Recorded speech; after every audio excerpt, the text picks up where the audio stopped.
hold the button. He's jumping from Yeah. place to place. There was no effort needed. But Prince of Persia is like, hey, you gotta distance your jumps. You gotta press the buttons at the right time. You gotta time how far you want to go. It made it a lot of fun. The first Assassin's Creed did have some of that. Okay. Which is also why I think I prefer that one a little bit more. Before, it went 100% on rails because people are like, parkouring's too difficult. I just wanted to look like the videos. It don't work like the videos.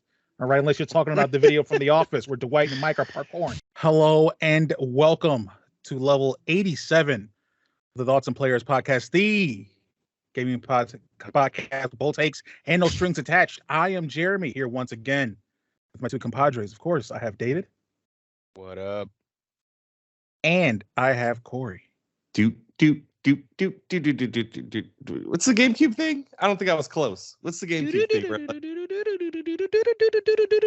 thing? Something like that. All right, that's what I was going for. Howdy.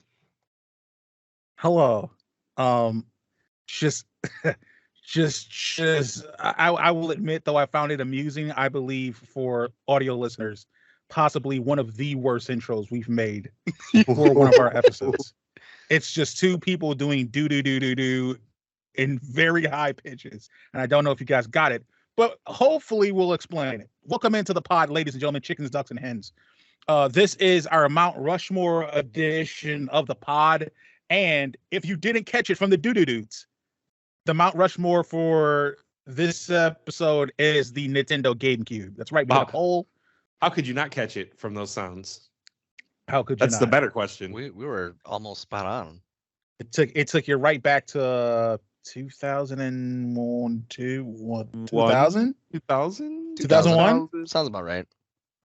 Came out 2000, right? 2001. Yeah. 2001? Okay. Yes. Takes you right back to 2001. It's not That's like right. anything else other than the GameCube happened that year. So we welcome you into the pod. And yes, we're talking GameCube. We did a poll. The people voted. We're doing GameCube.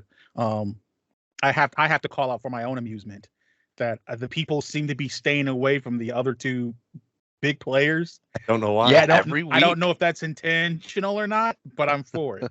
People, ColecoVision will be another choice.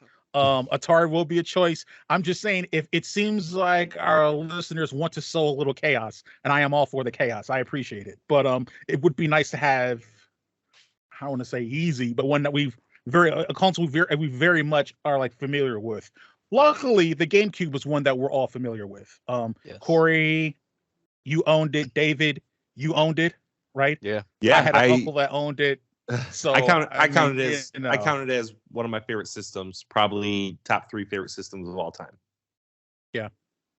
It's the GameCube. It's the cube with the little handle on it. I might cop the bad boy. I copped the Dreamcast. I might cop the Cube. You never Everyone know. we talked It's not a about. bad choice. But the problem is, GameCube versions of us, on multiple ones, it's more expensive on the GameCube. Yeah. Super expensive with the little mini discs. Terrible idea. But whatever. It worked at the time.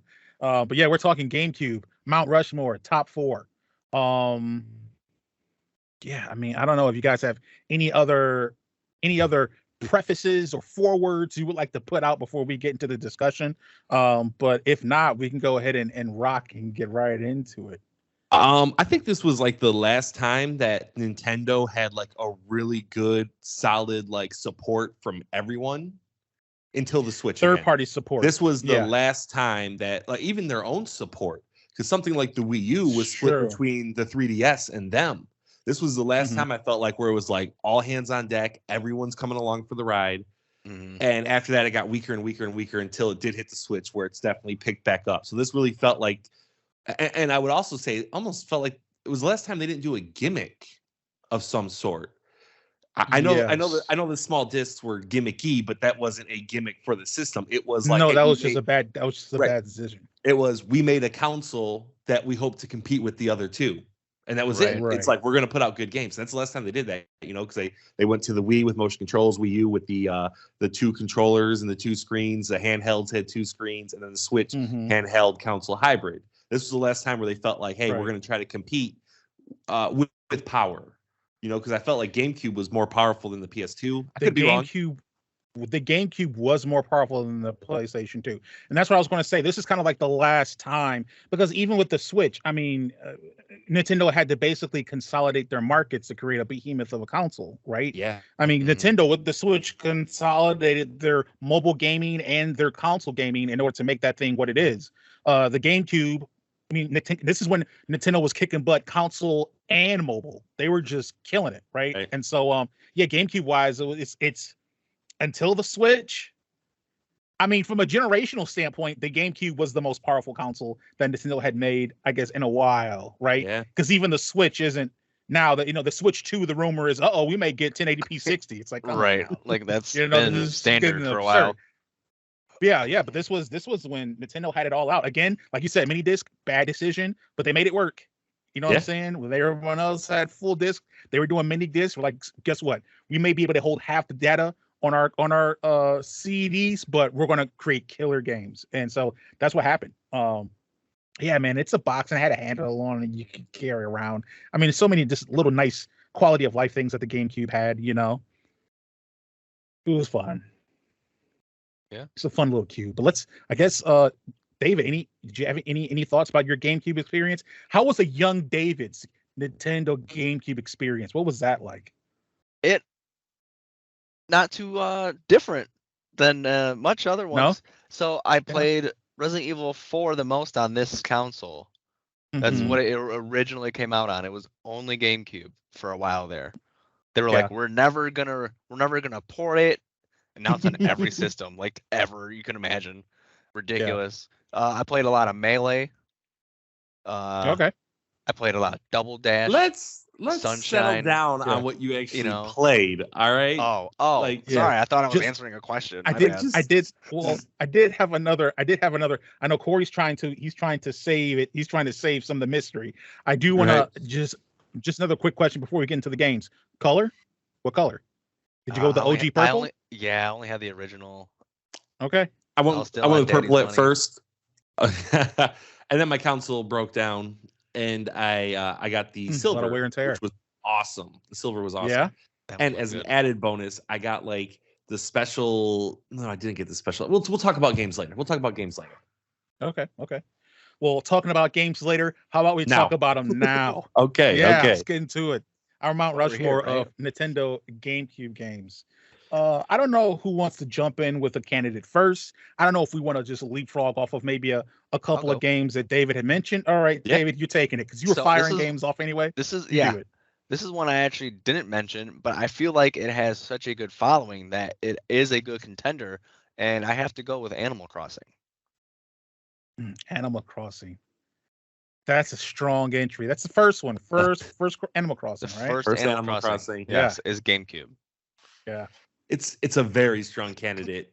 And internally I had this at number 5. 100%. I feel like that was where it was going to get placed. It's so strong of a candidate. And Animal Crossing 1 is it has my heart. I played that for I don't even know how, probably hundreds of hours, built out the town, loved it, had printed off booklets worth of codes to get like the secret items, and they had the NES games in there. Awesome. Yeah, I was just reading that. Animal Crossing is a very strong, very, very strong contender. I agree. You have it on the outside looking in. I do. Essentially, right? Yeah, I do, but just barely. And you might be able to convince me. You might.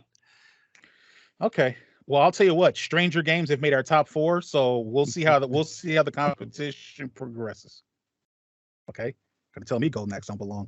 Anyway, I would say that Animal Crossing, loved it, very strong contender. A candidate I would open up. I feel like there's 3 or 4 no-brainers here, but that's the Mount Rushmore. That's the 4. Yeah, of course. So I'm gonna cut to the chase here. I'm gonna give you all gas, no breaks. All right, it's one of the games that David mentioned. That's Resident Evil 4. Yeah, all right, 100%, no brainer. It's a classic. I didn't even like Resident Evil, and I played that, and I was like, oh, wait a minute, this is scary, but it looks awesome, and it feels awesome, but it's too scary, I'm gonna put it down, right? I didn't play it that long, but when I did play it, I was just completely immersed in the experience of that on the GameCube. And yes, I played it on the GameCube. That's the system that I think it was on, came out. that's the experience I think everyone thinks about when they think about playing RE4. So yeah, I mean, it revolutionized third-person shooters for one. sure. Like, that was insane in horror games, and it just flipped the landscape of what Resident Evil was before that. Yeah. Right. Into this more action oriented, and you can say that was a good thing or a bad thing, but for Resident Evil 4 it was a great thing. It's been ported. A big conversation piece because a lot of people feel like that's when it started to fall off. That's what gave us 5 and 6 essentially, but then like you said, some people are saying 4 is what captivated it and made it, because now we have like 7 and 8. It really brought more in than just the horror aspect. And it stood the test of time. It's been ported 100%. Dozens. Just had the remake. Just had the Game remake, of the Year on PlayStation, awesome, by the way. which was awesome. Yeah. And it's not like it even changed. It didn't even have to change that much because it's how good of a game it is. It's mostly updated graphics. Yeah, I mean, I remember even playing it at the time, like graphically. I remember so distinctly, like good. I was freaking blown away. I was like, holy crap, this is too real. And you're putting monsters on my face? You're putting these really real looking zombies out here? No, thank you. You know what I'm saying? The unbelievable. Yeah, game. Like I that's one I did not play on the GameCube. I didn't play Resident Evil 4 until 2019. Yeah. And I still was like, man, it's a phenomenal game. It's for the reasons that you said, Jeremy. It's a little too scary. It's a little scary. Yeah. A little scary. But to me, that's a no-brainer. Easily a no-brainer. Yeah. I'm glad. Nice. I thought I would have had to fight a little bit for that one. No. Oh, heck no. No. It's earned its flowers 100%. Yeah. If I could give you a no-brainer, I guess. Okay. Like I said, I had 4 I thought were easily on here, but I'm going to give you the one that is you can't deny it. It's simply one of the greatest games ever made. It is the original Metroid Prime. It took an old school franchise and updated it to modern time and simply made one of the greatest first-person adventure games ever. 100%. Ever. So fantastic of a game. The platforming for a first-person shooter, it was great. It was great.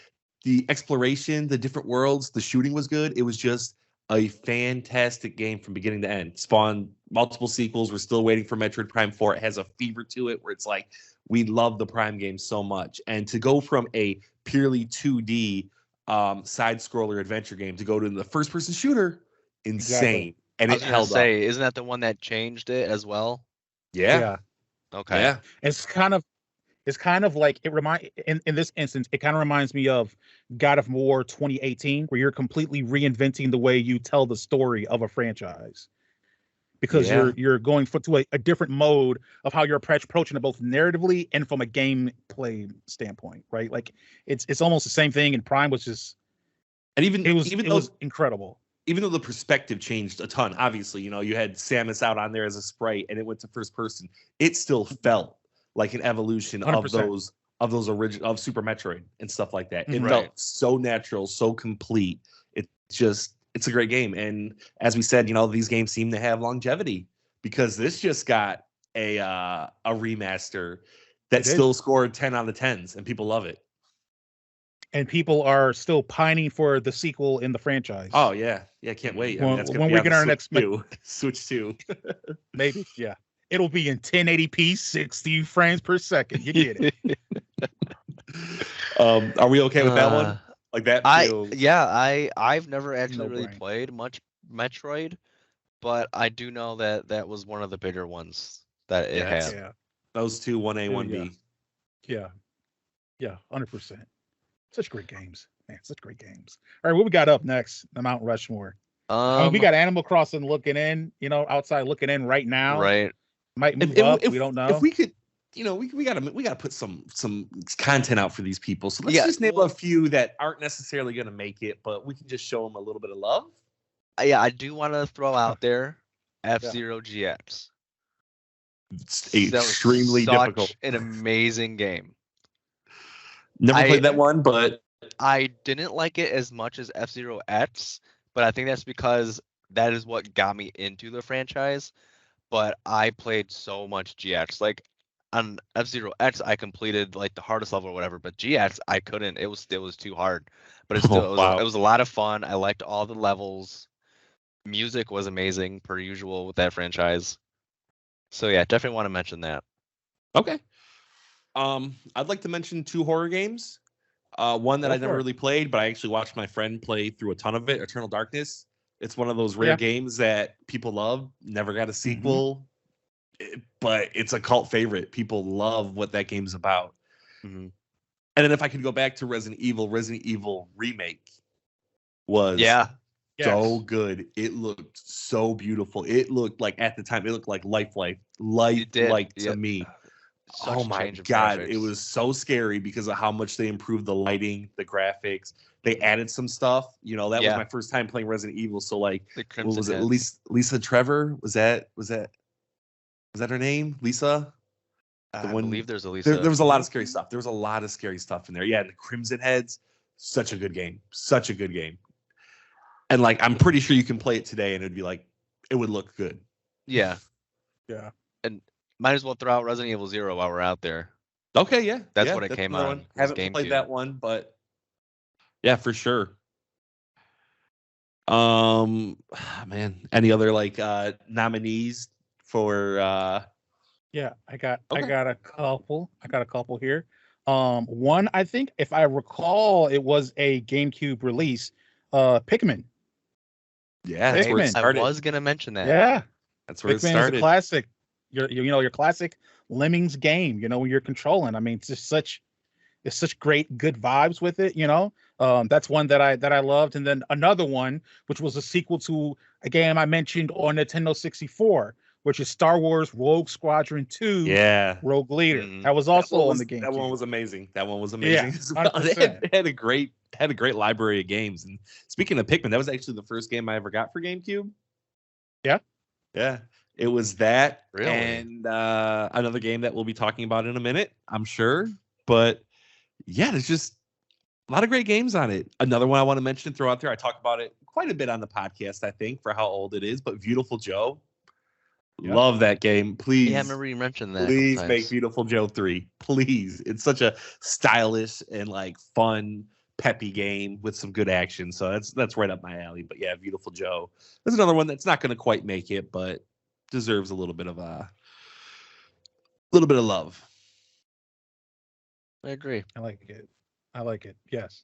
Tons of games deserve love. I mean, this was during a time when, all the 2K games were killing it, right? And I mean, of course, obviously they were 2K games on the Dreamcast, but I think especially for the GameCube, the NBA 2K games are kind of, I think, more associated with the GameCube compared to like other consoles. So like NBA 2K2 or something. It was like 2K2 or 2K3 is one that I really remember loving. I think that's the one with Iverson on the title or on the cover. I forgot. If we're talking NBA, I mean NBA Street. This is where this started, right? I was gonna say NBA Street. NFL Street. Those are this is what I played it on. Okay, cool. Yeah.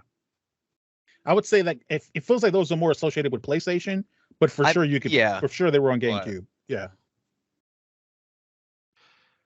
Are we ready to add another one, guys? I mean, let's talk about another one of the. Now we said we had 4 guarantees, but I'm looking at a list right now, and it seems like there's 4 more or 5 more games 6 more games that we could talk about. What's one? You would think. Okay. Well, let me throw up my. There's one. The 4th one is iffy. I think it'll get on there, but I'm not sure. I'm just not sure. But this one I also think is just a shoo-in to the nth degree. We have, of course, every Nintendo console is going to have a Legend of Zelda game on the Mount Rushmore. For me, it's Wind Waker. Okay. It's Wind Waker. Listen, Twilight Princess was a Wii game as well. I think it's looked at as more of a GameCube game, which is fine. But it's just Wind Waker had the style. It had so much style to it. And that spawned its own little, like, that's Toon Link. That's a separate Link compared to all these, like, serious versions. It spawned its own set of games. And that one was awesome. That one had a big open ocean, explore the islands. It was the first one to come out on the GameCube, and it was just fantastic. Mm-hmm. Yeah, 100%. I was trolling with Twilight Princess. Okay, good. I was a little worried. Like, I don't know how to fight this. I hated the art style, and I never played it. Yeah, I can't stand the art style of it. Really? But it is still talked about to this day of how well of a game it was. I would buy it again. So I can't argue with that.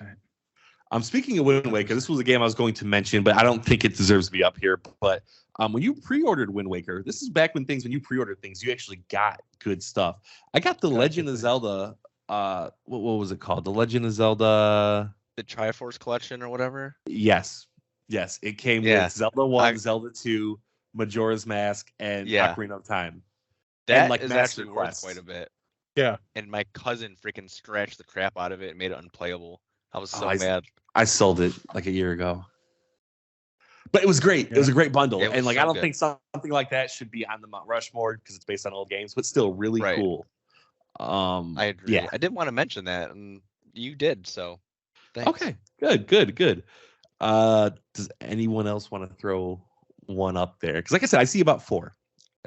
Twilight Princess is not going to make it. So now I see about 3. I'll throw in the Luigi's Mansion. They have 3 of them so far, and it seems to be.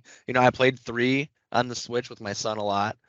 It seems to be pretty good, so we can mention that. It's a pretty distant series. I'll give it a little golf clap. Like no hate against Luigi's Mansion. It was a novel concept and it was a pretty good game. More of like a puzzler type of figure out how to solve this. It looked beautiful. Very Luigi puzzling. got his first starring role. So yeah, I got a lot of love for Luigi's Mansion. 100%. Now I think we have 3 games listed so far. Yeah. Okay, so I guess we're not trying to give them pure uncut. We're trying to cut it a little bit. Okay. So right. we can delay on what I believe to be the obvious. All right, let's talk about the not obvious then. Okay, so let's talk a little bit more about the not obvious. Even though I personally associate this game with a different console because I think I played it on the original Xbox. But the word is this is also, I'm going to give shout out to it because I love the series. I love it. And I hate what they've done with it. But this is primetime Prince of Persia: Sands of Time. That's when this game was out. That game, I think of it as Xbox as well. I think of it as Xbox. I didn't have Xbox at the time. That's what I played it on was GameCube. Year it came out, it was Game of the Year. I think it was. What year did it come out? Yeah, 2003. I don't know. Do they do a remaster of it? They're supposed to. They better, because that David drafted it 3 years ago. I drafted it, and they're like, "Yeah, you know what? Never mind." I thought it was a remake, not a remaster. Oh, they've done a remaster of it. Yeah, they brought the first 3 onto the PlayStation 3, which you can play on the PlayStation 4, which I guess you can play on the PlayStation 5. So if you're feeling like you want to play it again, I've got to navigate Sony's labyrinth of backwards compatibility and different stuff like that. Do a remaster, bring it up to date, PC, Xbox, PlayStation, just regular, whatever it is. I'll buy it because I think the story and I think mechanically that game probably holds up just as good now as it did back then. It was one of the last Ubisoft games, I feel like it was, where like the platforming was difficult because when you got to the Assassin's Creed games, everything was on rails. You hold the button, he's jumping from place to place. There was no effort needed. But Prince of Persia is like, hey, you gotta distance your jumps, you gotta press the buttons at the right time, you gotta time how far you want to go. It made it a lot of fun. The first Assassin's Creed did have some of that. Okay. Which is also why I think I prefer that one a little bit more. Before it went 100% on rails because people were like, parkouring's too difficult. I just wanted to look like the videos. It don't work like the videos. All right, unless you're talking about the video from The Office where Dwight and Mike are parkouring. That's how parkour looks for regular people, right? But 100%. But yeah, awesome. Great concept, an amazing concept for a video game. I got this dagger of time that lets me reverse time. Like that's perfect 100%. For a video game. Reverse death. So hey, it's so good Madden though. Yeah, exactly. And the story, I remember that was like one of the earlier stories where I'm like, man, I'm super invested. I like this little love story between these two. Farah, was that the princess's name? Farah? I think it was. I think it was the prince and her. And then like he had to make that choice of like, I'm just gonna have to reverse everything. She can't know that we kind of like fell in love throughout this entire concept. And I was like, it was fair. My romantic heart was like, he gave up love so he could. Great. I almost want to put it on there. Like you have just opened up my memory banks. I almost want to do it. I tell you what, man. Just you want to navigate that labyrinth of Sony. Fire it up. We got Xbox. We can do it with Xbox. Oh no, I have the game. I think I own it. Oh, like the original disc or whatever? No, the remaster. I think I bought it when it was on like a super sale. Oh, okay. Like a $10. Gotcha. Oh, I'm gonna look. Look for it. I'm gonna look for it. Yeah. I think we got to talk about this because Jeremy, I think you've mentioned on a previous Nintendo console, you always got to have a Mario game, and that console we didn't actually get a Mario game. It was the Game Boy, right? Like we can't fit a Mario. Yeah, game. they were mostly just just port kind of, right? Well, they had Super Mario Land, which was new, but I also feel like you can't fit a Mario game on this list either, which is like what's the best one to offer up? Paper Mario? Well, I'm talking about a traditional platform Mario. Oh, like Mario Sunshine? Yes, which I don't think you can actually put on. Nah. It's kind of known as like one of the worst 3D Marios. It's Sunshine, more like Sunset. I beat that Sunset. Hey, I beat that one too. It's kind of weird. It's one of the few that I like completed fully, but it's just I don't think it holds up. The flood mechanic doesn't really make it as timeless as the other ones. Mm-hmm. So I don't know. I'm okay. Yeah, no, we can't have a Mario on this list. Not when the list, not the list I'm considering. There's just no space for a traditional Mario here. No. Okay. I would say not. I think you had mentioned Paper Mario then, David. I did, yeah.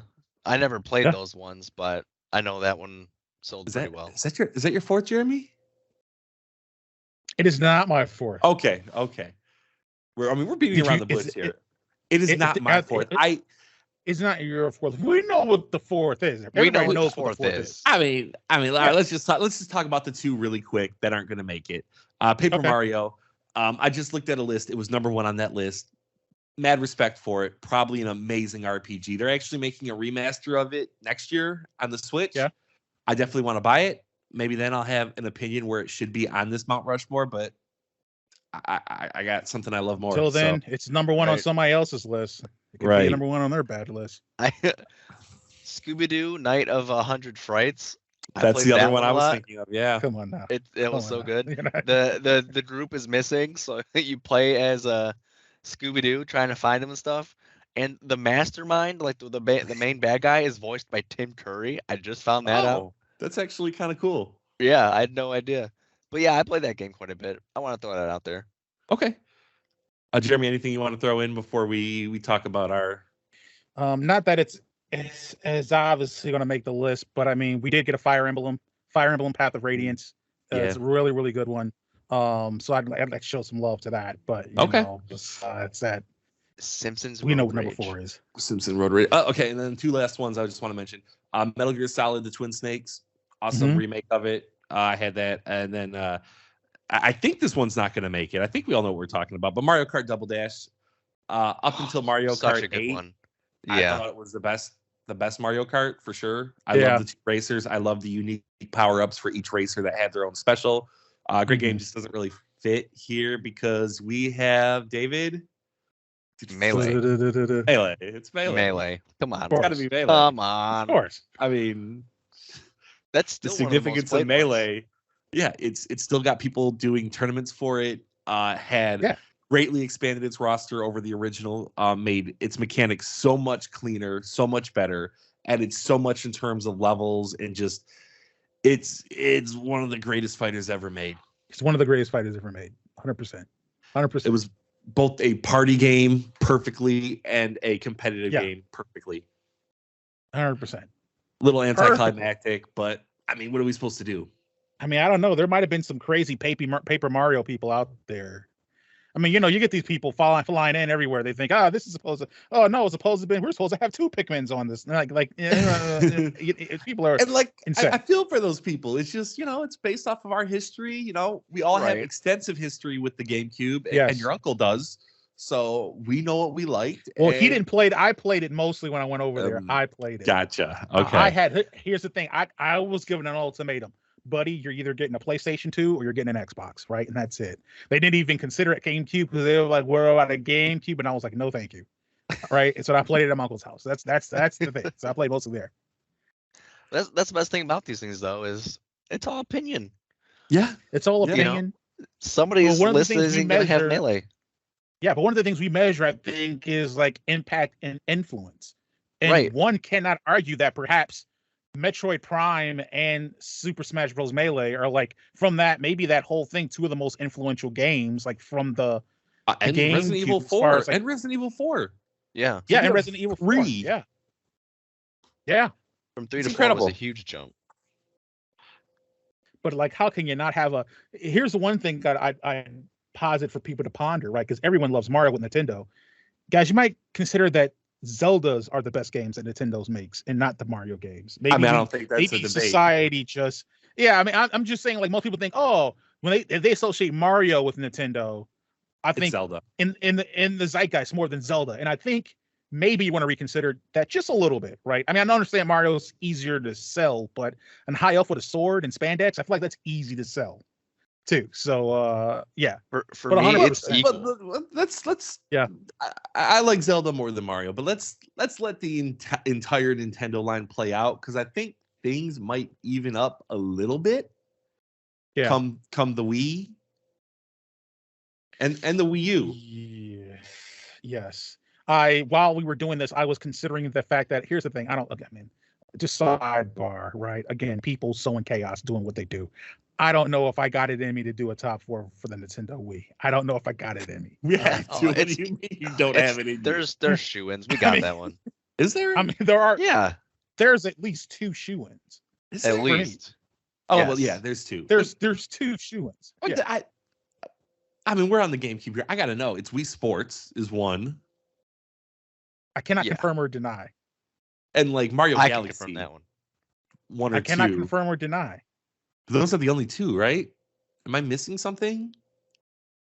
Oh, okay. If you just want to sit there and not name Zombie Army, if you want to not name Zombie Army 4, is that where it started? And part I have no Army idea. 4 didn't start. I think I have no idea. I think he's rambling. No idea. He's rambling. He does that. He does that. Zombie Army 4 was a Wii game though.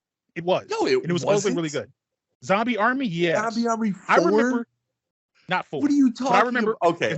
Not Zombie Army 4. Okay. But I remember reading a review that was like, Zombie Army is one of the best games on the Wii for how it utilizes the controls. I'm like, get out of here. There's no game called Zombie Army that's a top in anything. All right. But remains to be seen. But let's recap. Zombie Army going real quick. It feels like one of those games that is like so like off the wall. Like if there was an off the wall Hall of Fame, like something like that would make it. And I feel like 100%. Something like Earth Defense Force. Any of you guys ever play that? No, but it's supposedly pretty decent. Like off the wall. It's supposed to be it's a good game. Yeah, you shoot giant bugs and spiders and it's okay. Anyways, let's do a recap. Let's do a recap. And the Mount Rushmore of Nintendo GameCube, we've got Resident Evil 4. We've got Legend of Zelda Wind Waker. Yes. We've got Super Smash Bros. Melee. Have to. And we've got Metroid Prime. I feel like if you walked in with a suitcase, holding it by the handle, and then you open that suitcase and pulling it out from the handle was a GameCube. And you set that down, and then you set those 4 games down with it, and you said, would you be happy with this? I would say yes, sir, except that one's going to scare me a lot. That one on the end is going to scare me a lot, but I'll play them all.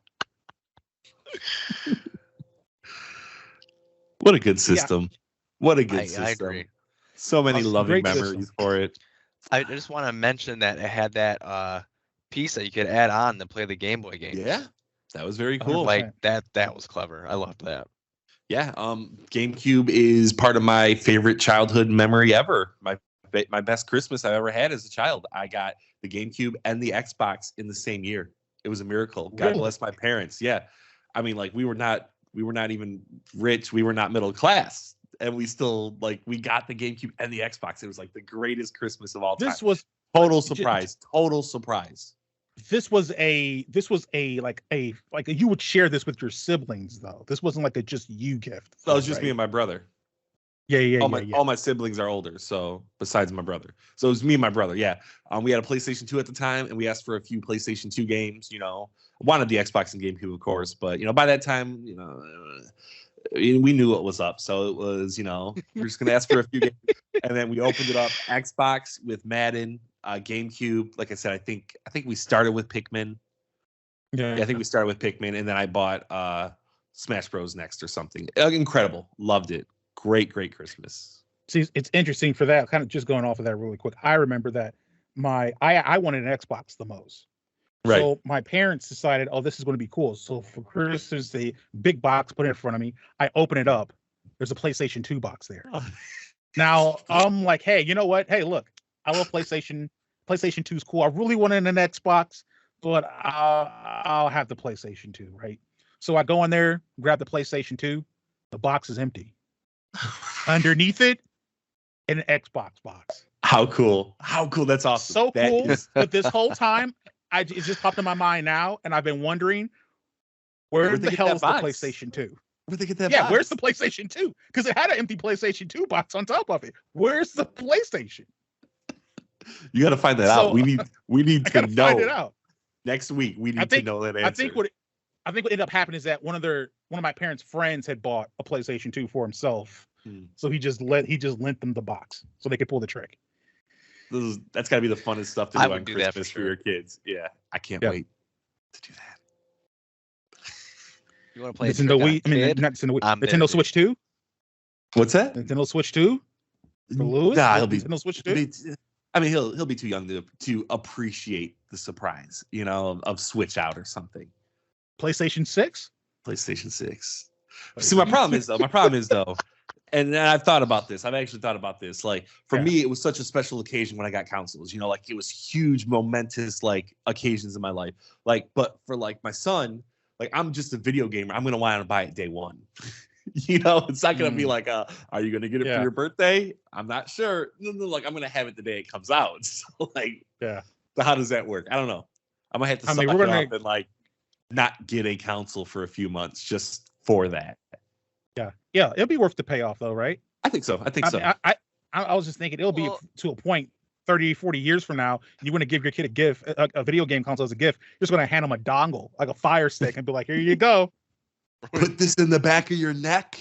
You'll never believe the graphics. Oh, yeah. I mean, you'll be buying those for yourselves, but eventually, he'll want systems in his room and stuff if you guys do that in your household. That's true. You might be able to. I think, though, like, if you already have a console, it's not as like special. I don't know. Maybe it is. Maybe it is for a kid, like, having his own like Nintendo Switch 2 or something. But to really get it for the first time, it seems like a really cool. It's always special. So yeah. Well, that we reach the end of the podcast level for the Mount Rushmore of Nintendo GameCube. I would say since we're kind of like dialoguing here. I'm guessing it's time to just transition into final thought. Okay. We make a final thought about something that could be related or unrelated to the podcast episode. So who would like to offer their final thought first? Anyone? My final thought is Pokemon Go is a drug. Oh. That's it. Uh-oh. I'm assuming there's been more activity. You've had more Pokemon Go activity. You've been partaking in. It's too much, man. Oh no. Too much. Have you spent money? Yeah, but only like $5 because there was this this weekend thing, whatever, and I was playing with my friends and they were doing all these raids, and you can only get one raid pass a day. But for the $5, you get 15 of them. So I was like, that's worth it. It's worth it. Yeah, so I did that, but besides that, no. But like on my like lunch breaks and stuff, I'll just head over to the college, have a bunch of stops, sit there and do that, And today I went to a park nearby, so my son and I we did some routes and do the stops but yeah, it is really fun and engaging. It's just like free time. Yeah, let's go. Yeah. How's the knee leg been holding up? Because I remember before you were saying that. Didn't you say at one point you have a chronic click? It still hurts. I'm on some meds for it when I remember to take them. And I took an X-ray and the bones are fine, but I need an ultrasound. But that's not until next month. Gotcha. Okay. Yeah. I'm just making sure that the legs can support your Pokemon Go. Yeah. Very thoughtful of you. Yeah. Somebody's thoughtful. Just making sure your leg didn't give out while you're chasing a Charizard or something. I don't know what's going on. I'm just trying to help you out. I feel bad. I don't remember that at all. I'm like, what's wrong with his leg? I don't remember that. I feel like a horrible friend. I did remember his cough, though. I did ask him about his cough. It is so slightly there. because I was Just thinking, like, once or man, if this twice a guy day. coughs one more time, I'm gonna lose my crap. That's what I was. No, of course not. But yeah, I'll go next. So I've been talking about a lot about trading card games, right? Like I've been bringing them up a lot, and I found the winner. I'm going into the One Piece trading card meta a little bit. I've looked them up. There is stuff called sealed battle tournaments. David, have you heard of this? Yeah, they do those in Magic. Okay, They're yeah. not called the same thing, but yeah. Okay, this sounds awesome because I'm not going to build a $200 deck to try to compete with people. In this case, I go to my local game shop December 2nd, and they're going to have me buy 6 packs, and I'm going to open the packs, and I'm going to build a deck right then and there with the 6 packs that I get, and that's what everyone's going to do. So no one's going to come in with like a deck that they've spent, lots of money on, and I'm not going to get abused that way. I'm just going to get abused because I don't have enough experience. But I'm very excited. Exactly. I've been That's wanting the to do only kind of Magic tournament I've been to. Yeah, they seem like they're going to be fun. Yeah, I wanted to do one of these tournaments, kind of get like the thrill of competition, and I'm going to be doing it December 2nd. So wish your boy luck. Heck yeah, man. And David, if you want to join, there's still spots open. I know you don't. It's addicting, but if you want to join, there's still spots. There's 3 spots. 3 spots. $40 entry fee. You get 6 packs though, and you get 2 promo leaders, and you get a small little 2-card deck or a pack that you get to open. It sounds like fun.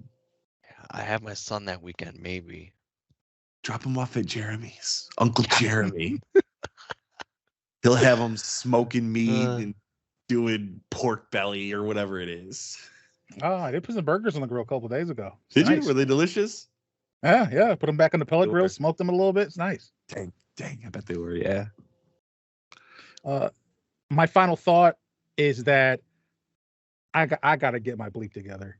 Oh, no. I was playing Stardew. I got distracted by Stardew. Then I was playing too much Stardew, so to distract myself from playing Stardew, I started playing Shadow of War on my Nintendo Steam Deck. And I'm like, look, man, I can't. At first I was like, Steam Deck. I was gonna say my Nintendo Switch and then switch to say Oh Steam Deck. my God. But like I can't. Now I'm 4 or 5 hours into it. I can't stop killing orcs. I didn't want to start playing that game again because I'm like, I don't want to play this again. I played 30 hours of it before, didn't beat it. I don't want to play this again, but I did. And I've been going around killing orcs. I got to stop that so I can stop playing Stardew, so I can get back to playing the games how I'm supposed to be playing, which is Final Fantasy 16. Okay. So I am working my way back to it, but I am going to get there. As long as you do. It's not the destination. It's the traveling. We all have problems, Jeremy. I ended up buying Alan Wake too. God dang it. 100%. And I got Super Mario RPG coming tomorrow. 100%. It's a real. We all got issues. All right. Yeah. Did you get far into it? It's very scary. I got that going in. I got stuck on the lake. You told me to buy it, so I did. You listened? I'm stuck at the lake. I don't know what to do. We'll talk about it more, but yeah, that was something where I'm like, it doesn't really give you a ton of guidance, and there's like a lot of not at things. all. Here's what you do. Are you stuck with the murder scene, like where the murder's happening? You got to go back into your case files, and you got to fill out every single case file. And even when you think you've done it, because there's no yellow light like thing, just click every one. You'll have to put pictures on the case file wall. That's what I had to do. It took me forever. But a good game besides that. Okay, besides that, it's up for Game of the Year, so. And that's the GameCube Mount Rushmore. We have not gone off base at all. That is it for level 87. Yeah. The Mount Rushmore of GameCube. Yes. That's in the GameCube. That's it. Yeah. If you like what you heard, please subscribe to the podcast on your preferred podcast service platform. We're pretty much everywhere. You can also like and follow the podcast on the socials. We are on Facebook. We are on Instagram at ThoughtStopPlayers. We are on Twitter at ThoughtsPlayer2. We are on TikTok at ThoughtsPlayer. And of course, we are on YouTube at Thoughts and Players, where we upload the video versions of the podcast. Also, if you want to support your boys, there's 2 ways you can do so. Merch, like this phone right here, or you can join our Patreon, where we have a $2, $5, $7 tier that offers a bunch of different nice goodies and exclusives and, behind the scenes not trailers, but like reviews we release before we put them out. I am currently working on, I think I mentioned it before, I'm currently working on the review for a little RTS Wave defense game called Thronefall. They recently added a new map that I have to play, which is why I haven't completely put out that review yet. So once I get that done, I'll go ahead and put that out, but that'll be coming soon. But that is it for me. Fellas, is there anything else you want to say? Peace. Goodbye. Thanks for tuning in, and we will catch you on the next level.